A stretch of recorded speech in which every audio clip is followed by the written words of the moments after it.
Hello, artist Charles Wolf here, back again for another painting video, and we're going to continue today with part 2 of this painting, Last Light. This is a 24 by 24 inch canvas, probably the largest canvas that I've done.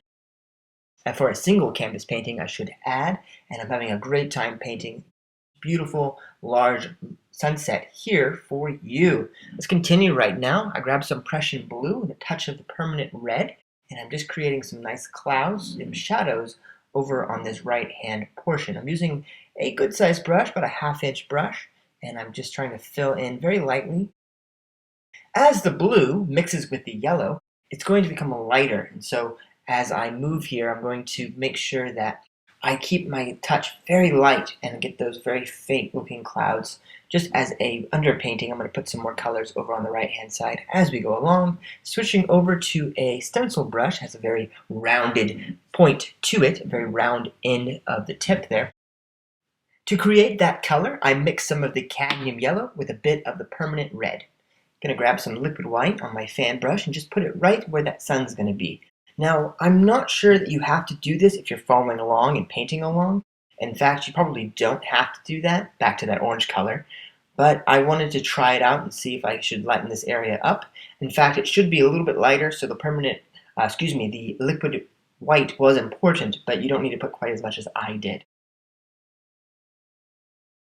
Touch more of the red. I'm still using the stencil brush, and I've switched back quickly to the fan brush. I'll touch more of the liquid white. Again, I was thinking about doing a white sun, and I changed my mind to go with a slightly more yellow toned sun in the end, but at the first onset here, I was thinking, like I said, a more of a whitish looking sun, but I changed my mind. Grabbing the fan brush, I take a little bit of the lemon yellow and mix some titanium white with it, and I'm going to create this very creamy, very light, almost a white color, and create some of these highest highlighted clouds up here on the upper portions and on the right hand side. I'm going to be working at this for just a few moments here, and it's very important that I keep my brush moving. I'm using just the corner of the fan brush to create these very delicate looking cloud shapes, and they need to be very bright, so I'm almost using a pure white. As the evening sun is setting, there's lots of color near the bottom, but as the light gets higher, it's striking the front and this part side of these clouds, so they need to be almost a brilliant white. This piece is a lot of fun to create. I am painting from a photograph. I was part of a photograph challenge put up by Kim Clay on her blog, and her blog is Kim's Daily Painting, I believe it's what it's called. Kim's Daily Painting. And so she put up this photograph and asked several of us artists to go ahead and do our rendition of the photograph, and so I am creating this landscape based on that photograph that she put up. Now in the photograph, it's a bit more of a purple looking, hazy sort of thing, and I wanted it to be very bold and striking, so I pushed the yellow a lot more, pushed the orange quite a bit more, and that was sort of my approach to this piece. Grabbing a little bit of the liquid white, I'm going to blend together a few of these spots here, and there's a little bit of orange on my brush as well, that cadmium yellow and permanent red mixture.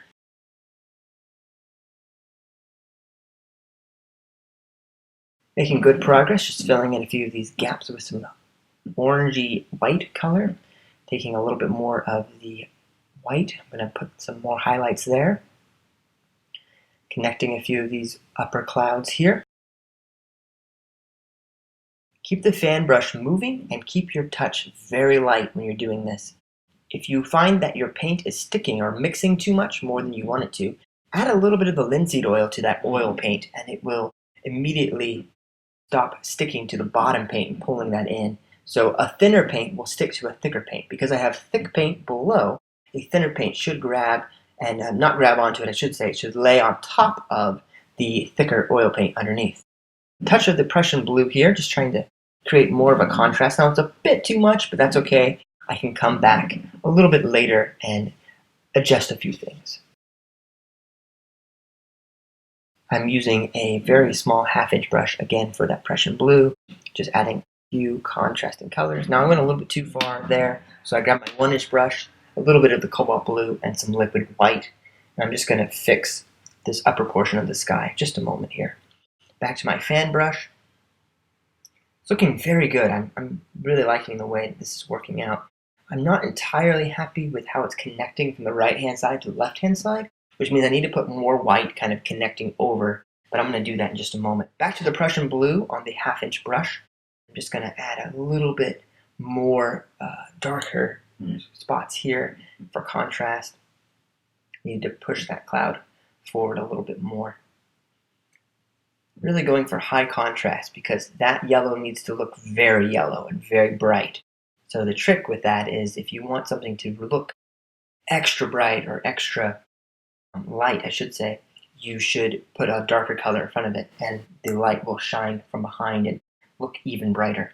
There's a touch more of the white. Here I go. I'm going to connect creamy yellow into the actual white here, I think. Yes. And then start to play and push those together a little bit more. And now it starts to make sense. The creamy yellow is turning into that long white tendril there in the middle. Prussian Blue with a touch of white. It's a great color. Nice light Prussian Blue. Maybe a little bit of red in there as well. Kind of a purple haze to it. I'm just trying to soften up the darker spots there. They were a little bit too high contrast on the right-hand side, and it needs to be a little bit fainter. So I'm just adjusting these clouds, just playing with them, trying not to be too one way or the other. I don't want it to be too much contrast, but I need there to be some contrast, so it's kind of a balancing act that I'm working at here. A little bit more of the orange, and I've used a mixture of liquid white, some cadmium yellow, and a little bit of the permanent red. Now, I am covering over that blue patch because it wasn't that strong in the photograph. It was just kind of a tinge of blue. And so to get that effect, put some blue down first and then layer some other colors over top of it. The blue will still kind of shine through underneath, and that's closer to the effect I wanted. Just cleaning my brush off on the bottom here. I'm not worrying too much about what's happening on the bottom. I can go back and fix it. I'm mostly just layering some dark color, and then on top of that darker, deeper color, I'm putting a sheen of the lighter oranges and yellows of the sunlight as it's kind of hitting the top of the water. Back to my light blue sky color. That's liquid white and some cobalt blue, and I'm just extending that upwards just a little bit. I'm also going to cut into that cloud a little bit more and adjust some of the shapes here with that lighter blue. Make sure that it looks like it's reading correctly. It was a little bit too linear. There was kind of a very clear line going from left to right. I want to break that line up just a little bit. So I'm going to soften a few spots here and make it look a little bit more cloud-like. Oh yeah, that's starting to work. Now the sky color is starting to meld into the oranges, and so you're having a nice transition point within those right-hand trailing clouds on the right-hand side. Okay, back to that beautiful lemon yellow and titanium white mixture. Using the corner of the brush, just the corner of that fan brush. I'm just going to barely tap it. If you actually see this painting up close, you can actually see that I'm putting in some texture to the composition by these highlight white clouds. So I'm leaving a good deal of paint just sitting on the canvas. So when you come up close to it, there's a nice sort of three-dimensional textured feel to those clouds, and they really pop forward in space on the canvas as well as compositionally, of course. White tends to jump forward towards the viewer's eye, so I'm playing with that fact. A few lighter touches of some just trailing clouds on the right-hand side, just adding a little bit more detail and interest to that side. I'm going to clean up the bottom of these mountains. Now they're very purple. In reality, the camera is catching a lot of that red and pushing it upwards, making it look more red than it actually is, I mean. And so that is a purple there, but it's a little bit deeper in the actual composition. And I'm going to kind of dim that a little bit even more by putting some Prussian Blue over it as we go along. I've grabbed a little brush here, and I'm putting some dark, deep Prussian Blue as sort of a shadow to that cloud that's blocking a lot of the light. And I'm going to make sure that that's part of the composition. There's going to be a nice deep shadow sort of on the left-hand side, but then crossing over to the right-hand side, mirroring the cloud above.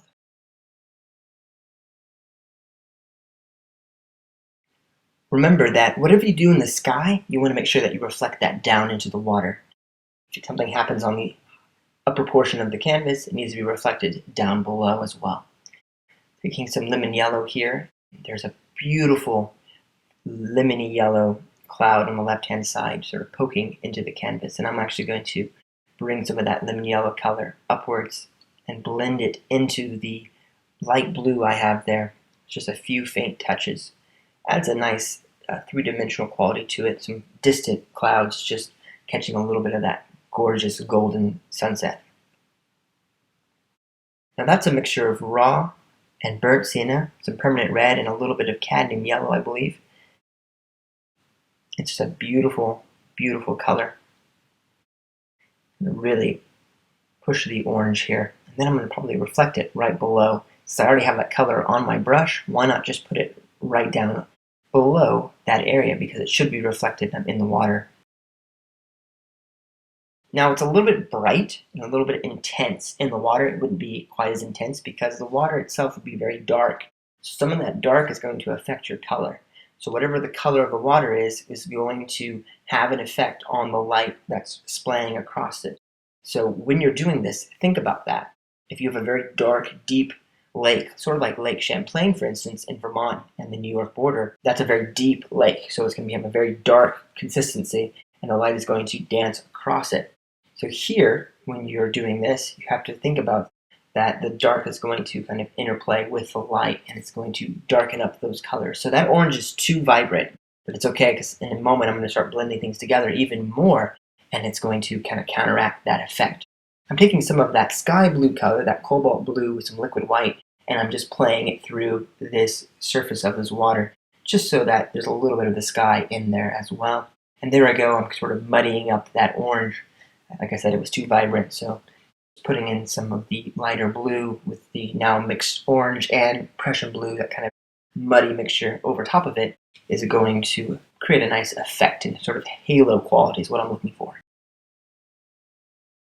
Moving forward, grabbing a round brush, I'm going to continue with the Prussian Blue, really clean up the bottom edge. I need these to be as straight as possible because they are mountains, and I want to make sure that horizon line is very clear. It may not be perfectly straight, but I'm trying my best to make it as straight as possible. At least in each section it should be perfectly straight. They can curve and bend a little bit, but they need to be fairly horizontal at the closest points. Also, again, that purple's a little bit too heavy, and I want to back that off a little bit.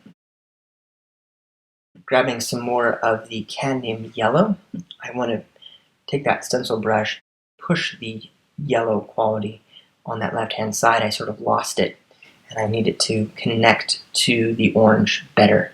Yeah, it was kind of white into the orange, and it needs to be white, yellow, then orange. Blending the two together, you get a nice yellowy orange transition. I'm also going to take some of that yellowy orange color that I just created with my brush and put it as a sort of sunbeam right down on the left-hand side of this painting. I actually like this painting so much that I decided to actually keep it. My wife saw it when she came home from work, and she just stood there for a moment looking at it and saying, wow, that's really great. And that's always a nice feeling when you do something creative and your spouse sees it and they're just like, wow, that's so cool that you created that. So anyway, she suggested we put it and hang it in our living room. The dining room, right above the dining table. And so I had a Van Gogh hanging there, a print, of course, of a Van Gogh. And I took that down. I'm going to move that to our guest bedroom. And yesterday I hung up the painting in the same spot the Van Gogh was, and it looks fantastic over our dining room table now. Okay, taking a bit of the permanent red, Siennas, and the Prussian Blue with a round brush. And the Siennas, by the way, are the raw Sienna and the burnt Sienna, in case you didn't see that. And I'm going to reflect a little bit of that nice rusty red color I have in the sky on the right-hand side into the water below. Again, with some Prussian Blue, just fixing a few of these bottom edges and connecting things together a little bit more. Where the base of the mountain is, right where it touches the water, that's always going to usually be the darkest spot because the light is kind of above it. Also, you notice the mountains are catching more of the orange on the left-hand side, and they are catching less of the orange on the right-hand side, and that's on purpose so it looks realistic. Bringing some more of that orange in, a little bit of the cadmium yellow here above it. Whatever you do above needs to be reflected below. It needs to be darker, and because I put the Prussian blue down first, it is going to be darker.